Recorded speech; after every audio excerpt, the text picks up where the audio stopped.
So, you're telling me these humans are actually considered a sentient species? Zorg's antennae twitched skeptically as he peered at the holographic display. Believe it or not, yes, replied his colleague Blorp, her gelatinous form rippling with amusement. The Galactic Council granted them full rights last solar cycle. Apparently they've developed culture and technology or something. Zorg's eyestalks swiveled in disbelief. But they're so squishy. And their appendages. How do they even function with only 4 limbs? Beats me. Blorp shrugged, which looked rather odd for a being without shoulders. But the handbook says we have to treat them with respect now. Here, take a look. A sleek, shimmering tablet materialized between them, its screen displaying the official guide to human interaction, because we apparently have to deal with them now. Zorg reluctantly extended a tentacle to scroll through the contents. Chapter 1. Don't panic when you see a human. Yes, they're supposed to look like that. I hear they come in different colors too, Blorp chimed in, like some kind of bizarre bipedal mood ring. Fascinating, Zorg muttered, his tone suggesting it was anything but. Oh, here's a good one. Chapter 4. Human fuel sources. Warning, do not, under any circumstances, deprive a human of their coffee or pizza. Failure to comply may result in extreme crankiness and potential violence. Blorp's form jiggled with laughter. Sounds like you before your morning dose of cosmic radiation. Ha ha, Zorg retorted dryly. At least I don't need to consume fermented plant matter to experience altered states of consciousness. You're just jealous because your species can't handle ethanol without dissolving, Blorp teased. Zorg ignored her, continuing to peruse the guide. Listen to this. Humans communicate primarily through vocal vibrations and primitive gestural signals. Be prepared for frequent misunderstandings and occasional accidental declarations of war. Didn't that happen to the Zorblax delegation? I heard they complimented a human's reproductive organs and ended up with a planet-wide embargo. Classic rookie mistake. Zorg nodded sagely, as if he hadn't just learned about humans 5 minutes ago. Oh, this is interesting. Despite their fragile appearance, humans possess remarkable resilience and adaptability. They have been known to survive in environments ranging from scorching deserts to frozen tundras, often armed with nothing more than a stick and something called duct tape. Blorp's surface rippled with intrigue. Duct tape? Is that some kind of advanced weapon? Apparently, it's a universal adhesive. The guide says humans use it to fix everything from spacecraft to their own bodies. Now you're just making that up, Blorp accused. Zorg's eye stalks widened innocently. I swear on the great cosmic jellyfish, it's all here in the guide. As they continued to bicker, neither noticed the small pink bipedal creature that had wandered into their research station, clutching a steaming cup of dark liquid and muttering something about needing more coffee to deal with this alien BS. The human stopped short, blinking at the sight of Zorg and Blorp. There was a moment of tense silence as the 3 beings regarded each other. Then the human shrugged, took a long sip from their cup and said, Well, this is new. You guys wouldn't happen to know where I can get a decent slice of pizza around here, would you? Zorg and Blorp exchanged panicked glances, frantically flipping through their guide for the chapter on proper pizza procurement protocols.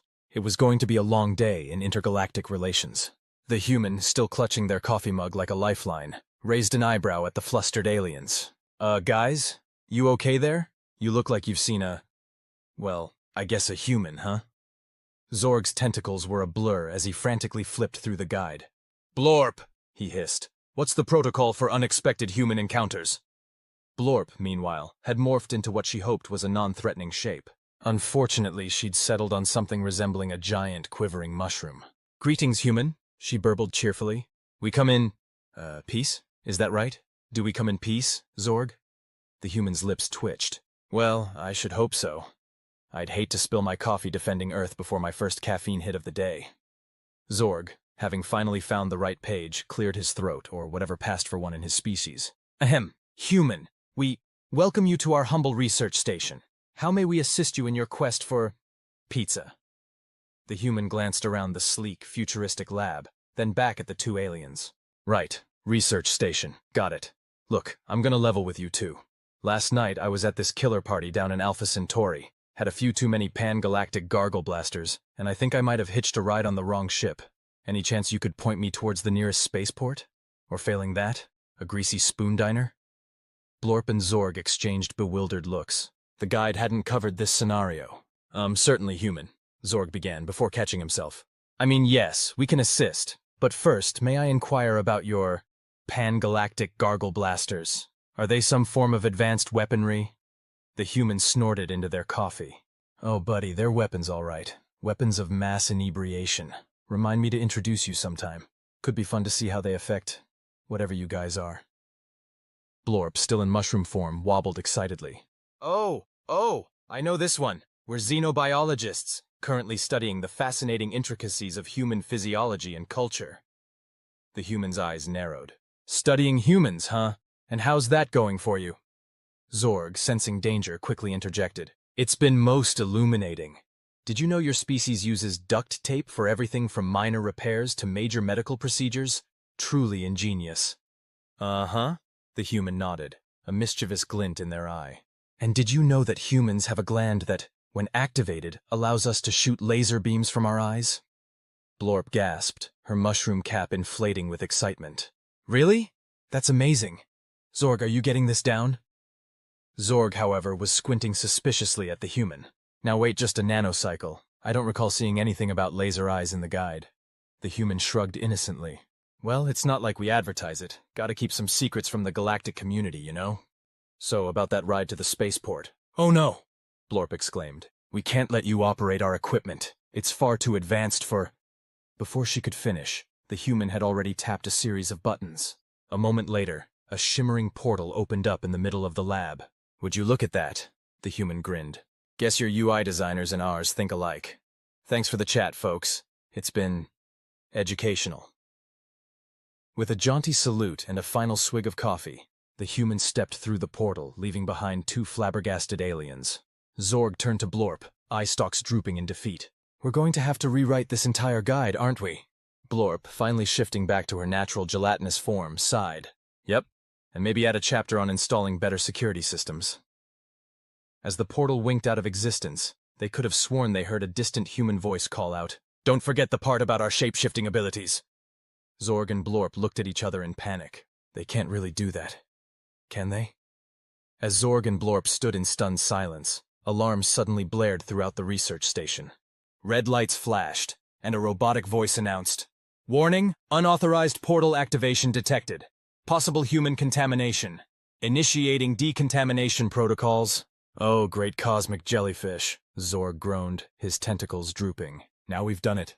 Blorp jiggled nervously. Quick, check the guide. There must be a section on human-induced catastrophes. As Zorg fumbled with the tablet, a holographic projection of their superior, Grand Researcher X-Lorbax, materialized in the center of the lab. X-Lorbax's multitude of eyes blinked in rapid succession, a sure sign of extreme irritation. Explain yourselves immediately! X-Lorbax's voice boomed, causing several delicate instruments to vibrate dangerously. Zorg and Blorp exchanged panicked glances. Well, you see, sir, Zorg began, his voice an octave higher than usual. We were simply conducting an, impromptu field study on human behavior and portal operating capabilities, Blorp chimed in unhelpfully. X-Lorbax's eyes narrowed to slits. You mean to tell me you allowed a human to access our technology? Do you have any idea what this could mean for the balance of the galaxy? Before either of them could respond, a familiar voice echoed through the station's communication system. Hey there, alien pals. Miss me already? Zorg's eye stalks drooped in resignation. Oh no. The human's face appeared on every screen in the lab, grinning widely. So, funny story. Turns out that portal dropped me right in the middle of your central command center. Did you know you guys have a big red button that should never ever be pressed? Because, well, oops. Xlorbax's hologram flickered as the station shuddered. What have you done, human? The human shrugged nonchalantly. Relax, big guy. I just initiated a galaxy-wide broadcast of your super-secret alien research files. You know, the ones about humans? Figure it's only fair we know what you've been saying about us. Alarms blared even louder as reports of the data breach flooded in from across the galaxy. Xlorbax's hologram began to glitch, his many eyes spinning in different directions. But that's classified information, Blorp protested weakly. Was classified, the human corrected with a wink. Now it's trending on space Twitter. Hacked aliens exposed is really taking off. Zorg buried his eye stalks in his tentacles. We're doomed. Our careers are over. We'll be lucky if we're not exiled to the void of eternal boredom for this. The human's expression softened slightly. Oh, come on, guys, it's not that bad. Look on the bright side. You've just made first contact history. Plus, I hear the void of eternal boredom has great Wi-Fi these days. Xlorbax's hologram had devolved into a chaotic swirl of pixels and indignant squawks. The station's computer chimed in. Emergency protocols activated. Initiating diplomatic relations with Earth in T-minus 10 seconds. The human beamed. Well, would you look at that? Seems like I've just fast-tracked Earth into the galactic community. You're welcome, by the way. As the countdown began, Zorg looked at Blorp, then at the malfunctioning hologram of their superior, and finally at the human's smug face on the screen. He sighed deeply. I don't suppose that guide of ours has a chapter on how to survive sudden human-induced diplomatic incidents. Blorp's gelatinous form rippled with what might have been a shrug. If it doesn't, I have a feeling we're about to become the leading experts on the subject. The human raised an eyebrow. Oh, trust me, you ain't seen nothing yet. Just wait until you meet our politicians. As the countdown reached 0 and the fate of intergalactic relations hung in the balance, Zorg couldn't help but wonder if perhaps the guide had been right about one thing. Humans were indeed a force to be reckoned with, armed with nothing more than audacity, a questionable sense of humor, and an uncanny ability to press the exact wrong buttons at the exact right time. As the station's computer announced diplomatic relations initiated, a cacophony of alarms, beeps, and what sounded suspiciously like a galactic version of the final countdown filled the air. Zorg and Blorp braced themselves for whatever chaos was about to unfold. Suddenly, the main view screen flickered to life, revealing a panel of bewildered human faces. Front and center was a disheveled woman in pajamas, clutching a coffee mug that read, World's Okayest President. Hello? She squinted at the screen. Is this some kind of prank? Because if Elon's behind this, I swear I'll... Her eyes widened as she took in the sight of Zorg and Blorp. Oh, wow. We're actually doing this, aren't we? Zorg cleared his throat, or whatever passed for one, and stepped forward. Greetings, humans of Earth. I am Zorg, and this is my colleague Blorp. We come in. Well, I'm not entirely sure anymore, but we're here. The human president blinked slowly, took a long sip of coffee, and muttered, I am not nearly caffeinated enough for this. She straightened up and addressed the aliens. Right, I'm President Martinez. On behalf of Earth, I'd like to say, what the hell is going on? Before Zorg or Blorp could respond, a familiar face popped up on a smaller screen. Oh hey, Madam Prez, fancy meeting you here, grinned the troublemaking human from earlier. President Martinez's eye twitched. Johnson, why am I not surprised you're involved in this? Johnson shrugged. Just doing my part for interstellar relations, ma'am. Did you know these guys have been studying us? They've got some wild theories. My favorite is the one about humans being able to digest anything if it's deep-fried. Blorp perked up.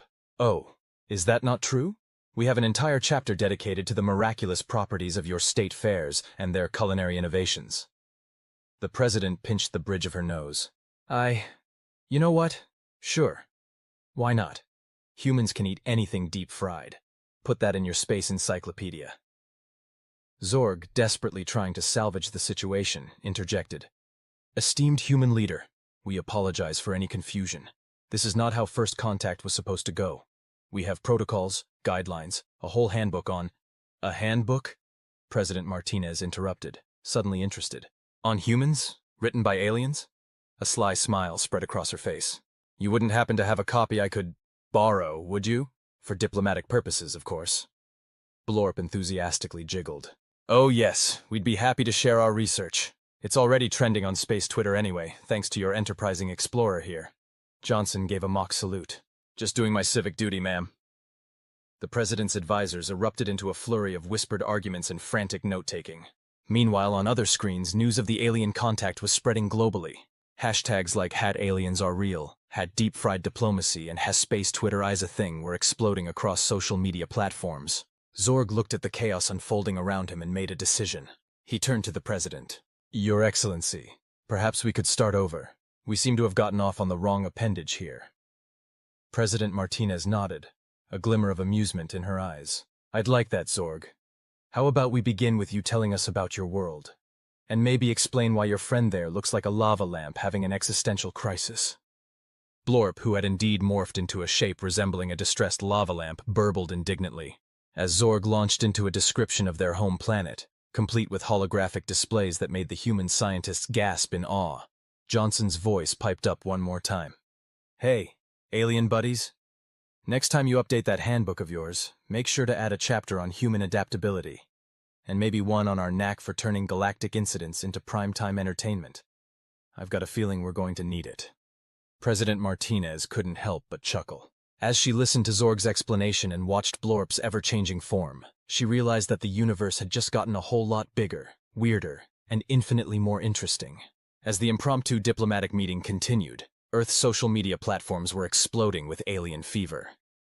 Memes featuring Zorg's bewildered eyestalks and Blorp's ever-changing form flooded the internet. Blorp challenge became the latest TikTok trend, with humans attempting to mimic Blorp's gelatinous transformations using everything from slime to jello.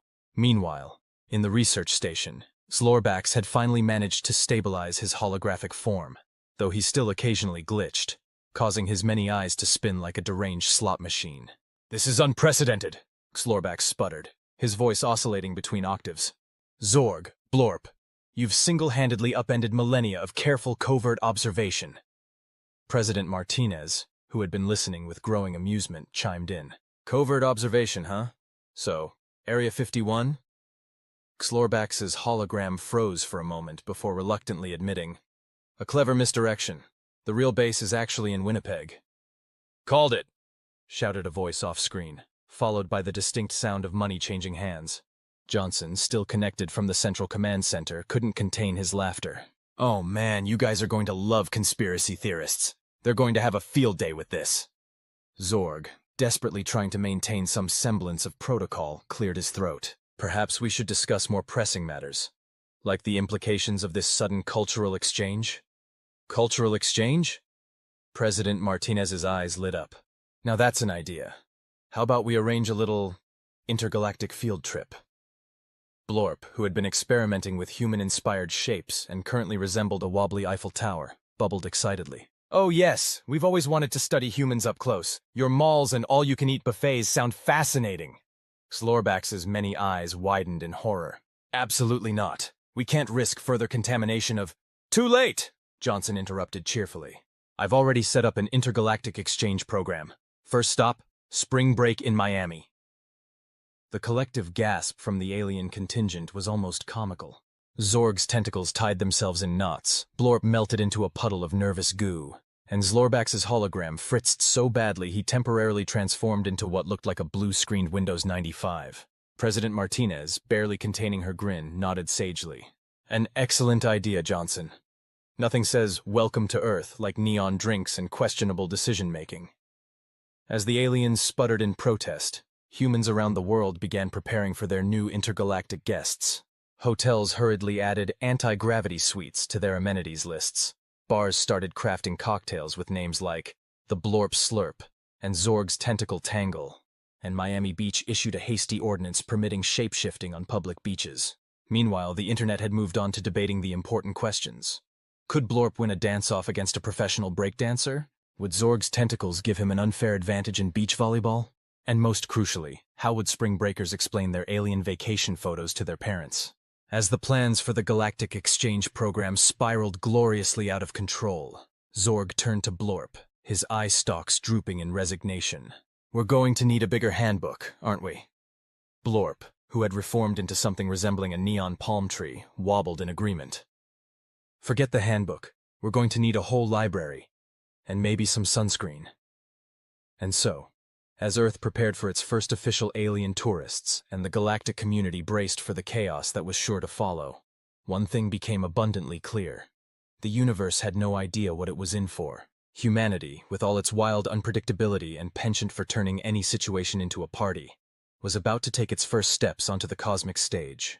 Heaven help the poor alien unfortunate enough to introduce them to karaoke. As the plans for the intergalactic spring break extravaganza unfolded, the research station found itself at the center of a cosmic whirlwind. Zorg and Blorp, now reluctant celebrities, were bombarded with interview requests from every corner of the galaxy. "Blorp, darling," called out a glittering, multi-tentacled creature that bore an uncanny resemblance to a space octopus wearing sunglasses. "Zilok Zizzlebop from Galactic Glamour here. We simply must know, will you be sporting Earth fashion for your big debut?" I hear their Hawaiian shirts are to die for. Blorp, currently shaped like a flustered question mark, burbled uncertainly. I'm not sure I have the right anatomy for a shirt. Meanwhile, Zorg was cornered by a floating orb with a comically large microphone protruding from it. Zorg, my main mollusk, the orb buzzed excitedly. Blixer Blacks from Cosmic Conspiracies Weekly. Tell us, is it true that humans have a secret third elbow they use for midnight snacking? Zorg's eye stalks crossed in confusion. What? That's not in the handbook. As the aliens fumbled through their impromptu press conference, President Martinez was dealing with her own chaos back on Earth. She stood before a hastily assembled UN committee, trying to explain the situation. Look, she sighed, rubbing her temples. I know this is unprecedented, but we need to focus on the positives. Think of the technological advancements, the cultural exchange, the potential for intergalactic beach parties, suggested a grinning Australian delegate. Martinez snapped her fingers. Exactly. Now you're getting it. Back on the research station, Johnson had somehow managed to hack into the Galactic Entertainment System. The station's speakers now blasted an eclectic mix of Earth's greatest hits, ranging from classical Mozart to K-pop to, much to Xlorbax's horror, something called Baby Shark. Johnson! Xlorbax's hologram flickered angrily. Cease this auditory assault at once! But it was too late. Blorp, inspired by the rhythmic beats, had started to undulate in what could only be described as an enthusiastic, if somewhat gelatinous, attempt at dancing. Several smaller alien researchers had been caught in Blorp's rhythmic wobbling and were now orbiting around her like jelly-based moons. Zorg, in a desperate attempt to maintain some semblance of order, cleared his throat, or whatever passed for it, and addressed the assembled galactic press. Esteemed members of the media, while we appreciate your interest, we must remind you that this is still a delicate diplomatic situation. We must approach this cultural exchange with caution, respect, and... He was interrupted by a loud cheer from the Earth broadcast. The camera panned to show crowds gathering in major cities worldwide, all excitedly preparing for their alien visitors. In New York, the Empire State Building had been hastily redecorated to resemble a giant tentacle. In Tokyo, holographic billboards displayed rotating images of Blorp's various shapes, advertising a new line of alien-inspired soft drinks. And in Miami, spring breakers were already practicing their alien welcome dances, a series of movements that looked suspiciously like the Macarena, mixed with what they imagined anti-gravity dancing might be like. President Martinez's voice came over the comm system, sounding both exhausted and amused. Well, folks, I think it's safe to say the cat's out of the bag. Or should I say, the alien's out of the UFO. Zorg, Blorp, hope you're ready for your close-up. Earth's rolling out the red carpet. And probably a few disco balls, too. As Zorg and Blorp exchanged a look of mingled terror and excitement, Johnson's voice piped up one last time. Hey, alien buddies. Quick question. How do you feel about conga lines? The universe held its breath, teetering on the brink of the most bizarre cultural exchange in cosmic history. As Earth geared up to welcome its first official alien tourists, and the galactic community braced for impact, one thing was certain. Spring break would never be the same again. And somewhere in the vast expanse of space, the great cosmic jellyfish face-palmed with all 1,000 of its tentacles, wondering if it was too late to retire to a nice, quiet black hole. As the fateful day of the intergalactic cultural exchange drew near, both Earth and the wider galactic community found themselves in a frenzy of preparation and anticipation. On Earth, Miami had transformed into a neon-drenched alien wonderland. The beaches were dotted with UV-reactive sand sculptures of Zorg and Blorp, while hovering drones projected holographic welcome messages in thousands of alien languages, and a few made-up ones just to be safe. Meanwhile, on the research station, Zorg and Blorp were facing their own pre-trip jitters. Blorp, have you seen my tentacle moisturizer? Zorg called out, rummaging through a pile of hastily packed luggage. And did we remember to pack the universal translators? Blorp, currently shaped like a sentient suitcase, burbled reassuringly. Got it all right here, boss. Though I'm not sure why you packed this sunscreen. Don't you photosynthesize? Zorg's eye stalks drooped. It's not for me. It's for the humans. The guidebook says they're surprisingly flammable.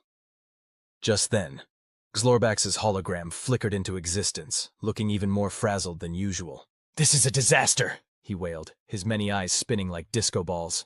The Galactic Council is in an uproar. The Zygon Empire is demanding equal partying rights, and the Neptunians are offended they weren't invited first. Johnson's voice crackled over the intercom.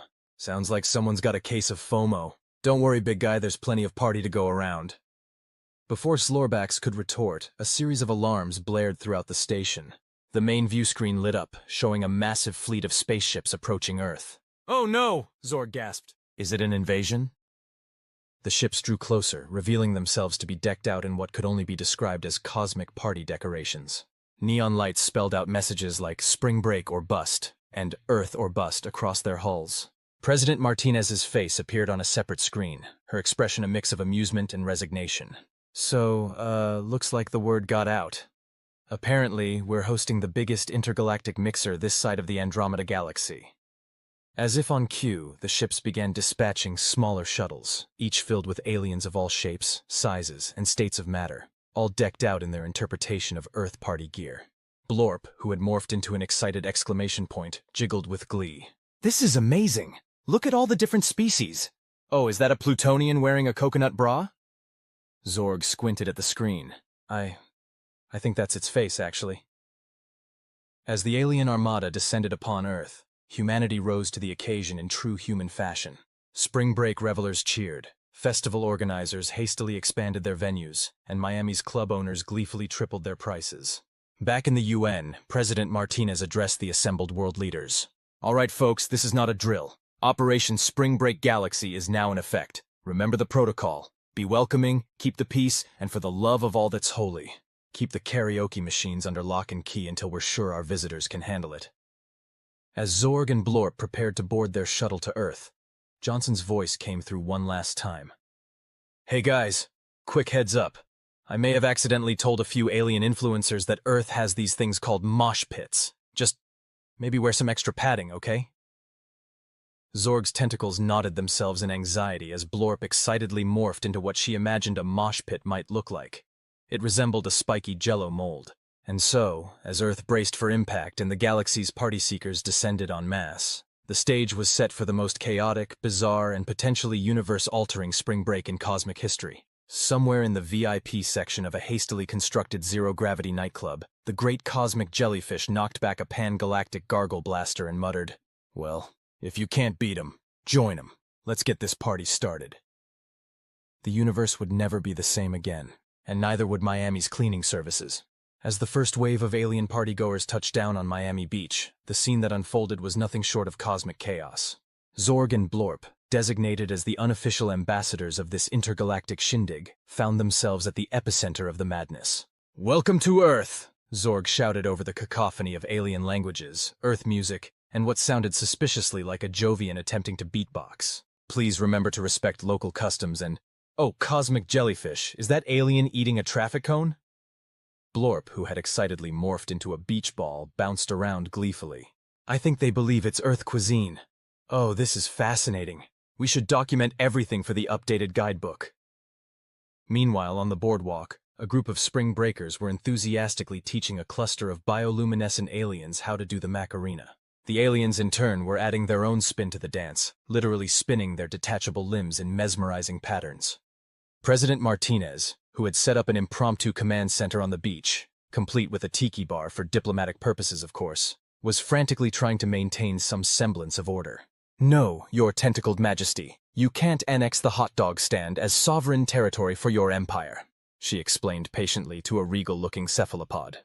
"Yes, I understand the relish is out of this world, but no, that wasn't an invitation to actually take it out of this world." Johnson, who had somehow appointed himself as the official party MC, was having the time of his life. He'd commandeered a floating DJ booth and was currently leading a group of enthusiastic aliens in an interstellar conga line. "That's right, everybody! Left tentacle in, left tentacle out! Or pseudopod, or plasma appendage, or whatever you've got! We don't discriminate here on Earth!" As the party reached fever pitch, several unexpected events unfolded simultaneously. 1. A group of Martian tourists, misunderstanding the concept of a foam party, started excreting a bubbly substance that turned half the beach into a giant bouncy castle. 2. The Plutonian wearing the coconut bra, which was indeed its face, entered a limbo contest, only to discover its malleable body made it unbeatable. The other contestants cried foul, leading to a heated debate about the physics of limbo and varying gravitational fields. 3. Blorp, in an attempt to join a volleyball game, accidentally morphed into the ball. The resulting match became an instant intergalactic sensation, with bets being placed across 17 dimensions. 4. Zorg, trying to explain the concept of sunburn to a group of silicon-based lifeforms, inadvertently started a new fashion trend. Within hours, aliens of all species were painting themselves in vibrant shades of red and calling it the Earth Glow. As night fell and the party showed no signs of slowing down, Zorg found Blorp, now shaped like a disco ball, and shouted over the music, "We need to contain this somehow. What if we, I don't know, set up some sort of cultural exchange seminar?" Blorp's reflective surface rippled with amusement. "Oh, Zorg, don't you see? This is the cultural exchange. Look around."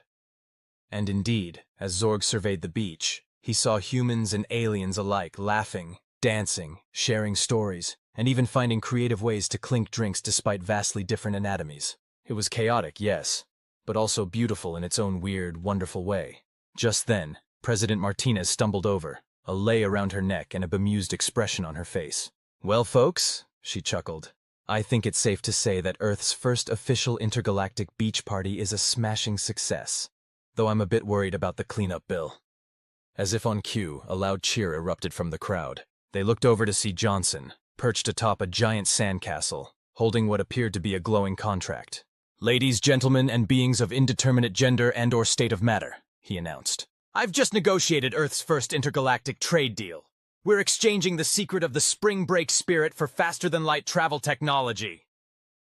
As the crowd went wild and Zorg's tentacles tied themselves in knots of disbelief, Blorp morphed into a giant thumbs up. "Now that's what I call diplomacy." And so, as the party raged on and the fate of the galaxy was decided over beach volleyball and piña coladas, one thing became clear. The universe would never be the same again. But maybe, just maybe, it would be a little bit more fun. In the distance, the great cosmic jellyfish raised a tentacle in a toast. "To Earth," it burbled. "May your parties always be legendary, and your hangovers mercifully short." The intergalactic spring break had only just begun, and already it was one for the history books.